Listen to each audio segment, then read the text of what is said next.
Alright, so we're going to try something today. It occurred to me the younger generation may not know how to cook some of these things that us in the older generation were taught by the generation before us. So my cousin Amber messaged me up. She said, how do we make, Nanny's stuffing? And because her grandma and my mom were sisters, I'm assuming they probably shared the same recipe. So not that hard to make your own stuffing. And it is a lot of fun sometimes too. We're going to start with ingredients. Bread, obvious. If you can dry it out, it helps, but I just break it up the way it is. A little salt and pepper. A little bit of ground sage. Tad bit of poultry seasoning. Chop up, dice, celery and onion. We're going to take a few eggs, some chicken broth, and melted butter is optional. So those are going to be your ingredients. First thing, you also need a pan that will hold it. You will stuff some of it in the turkey, but the leftovers got to cook in a pan of its own. 3 to 4 loaves of bread, depending on the group and the size. I've got a 15-pound turkey. I'm thinking the 3 loaves of bread will be plenty. We'll see what it looks like after I break it up. So that's going to be one of your first steps, is that you get to rip the bread like you were at the zoo or feeding the birds or tossing it out to the old chickens. Probably the most time-consuming part. Take your bread and just rip it. Make some chunks.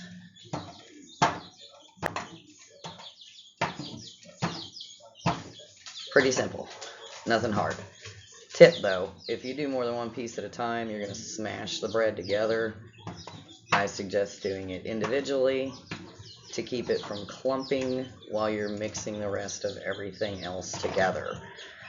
Bread that is a little bit stale is good. Some people use croutons, but because our parents were raised by parents who were raised in the 30s, 20s, 1910s, we know what it means to be poor and to save a few dollars here and there.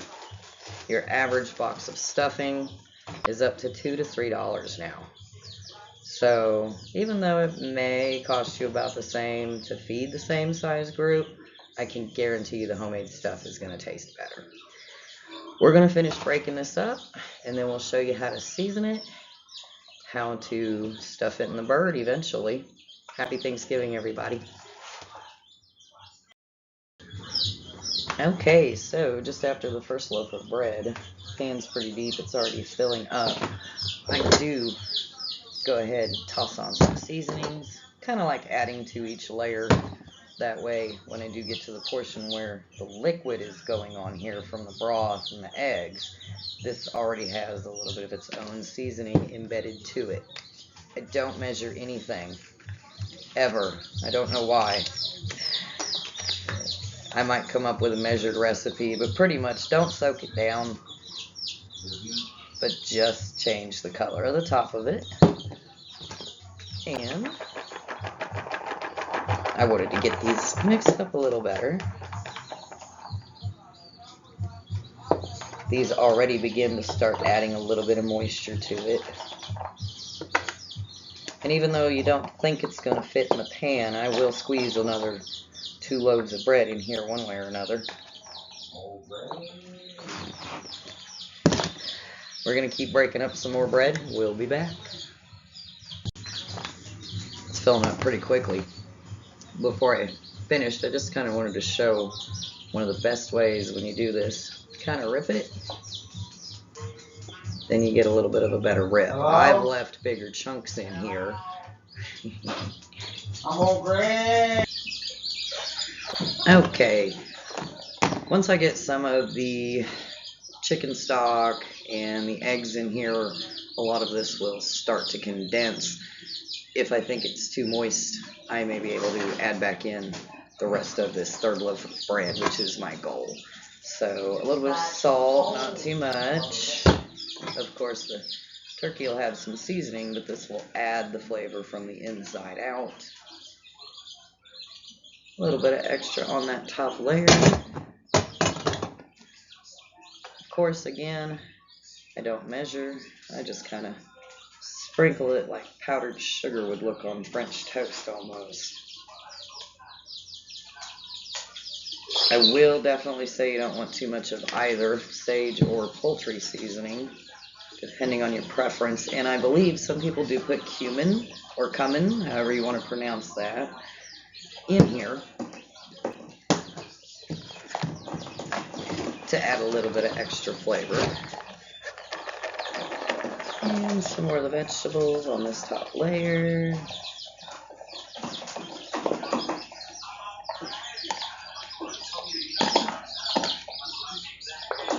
And we are going to get into the nitty-gritty of it after we break these eggs up. Oh, I'm sorry, that little chicken thinks I'm hurting its friend or something. Just kidding. No live chickens harmed. Just cracking a few eggs.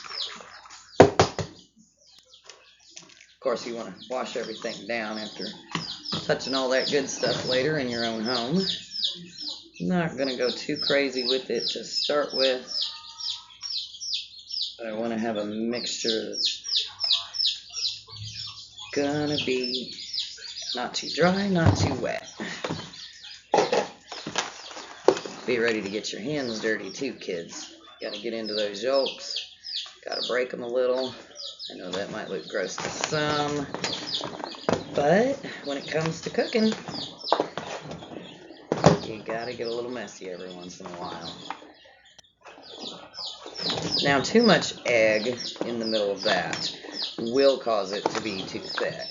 Not enough egg, there's not really much difference besides flavor, but your broth is your moistening agent.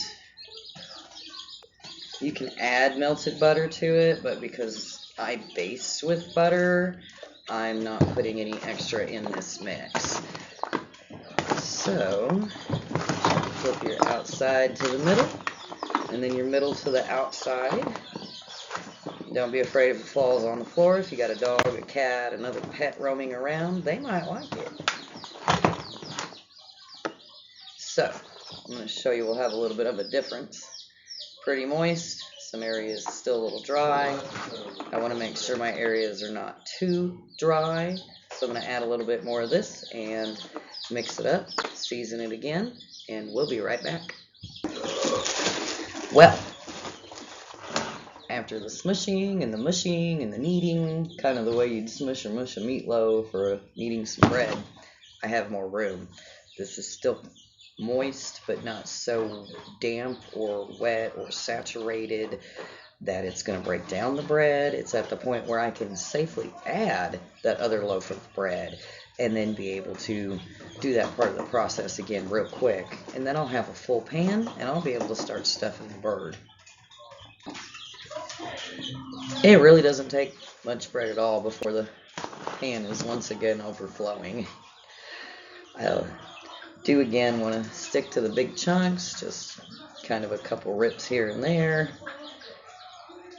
to help it keep its overall structure. If I break it up too small, add too much broth, it'll break down in the cooking process and be mush instead of fluffy stuffing. A little extra top me off here. Gonna cut out the salt on this last round. Not for health reasons, of course, just for taste. Just a little bit more on the broth, and after this final mix blends in with what I've already got going, I think it'll be time to get the bird out of the bag and the stuffing into the bird. We're gonna get some good squishes in there.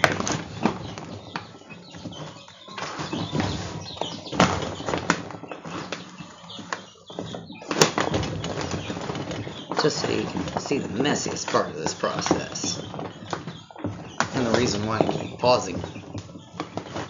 I need a little bit more liquid, which is a good sign. You can always add liquid, harder to get it back out of there again.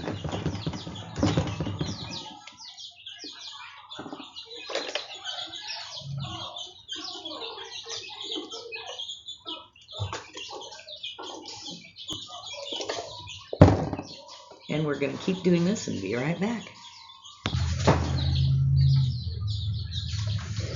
A lot of the messy part is just now beginning. Got that wet enough that it sticks together, but not so wet that it's seepy, runny, or going to break down. Have a little bowl to the side that I'm actually going to use to put in the turkey. And it's about to make its grand entrance. We're back. Of course, we have our tom turkey, and a lot of the younger kids may not know that inside of the turkey you have the gizzard, the heart, other cookable pieces you can use to make turkey gravy and stuff out of. And in the front is where they used to keep the giblets, but I think the store changed what they do now. So basically we have turkey legs and we're going to put a little in the front and fold over the extra neck skin to keep it warm. The rest goes in the bottom here. It will give our turkey lots of flavor from the inside out. And I have a bad habit of overstuffing that can cause it to take longer to cook. So don't really pack it down in there so that you squish the stuffing itself. You can leave a little sticking out and around the edges of the bird if you want.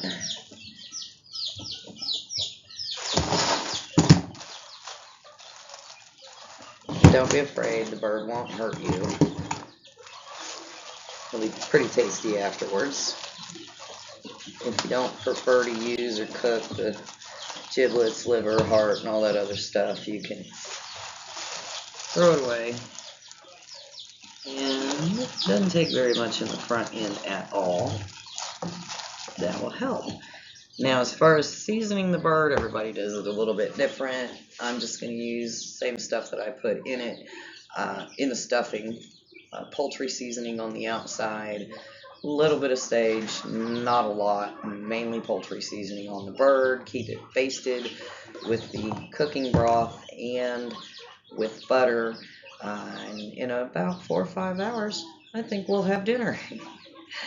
So hopefully the younger generation and anybody who wanted to know how to make their own stuffing now has a good idea of the do's and or don'ts.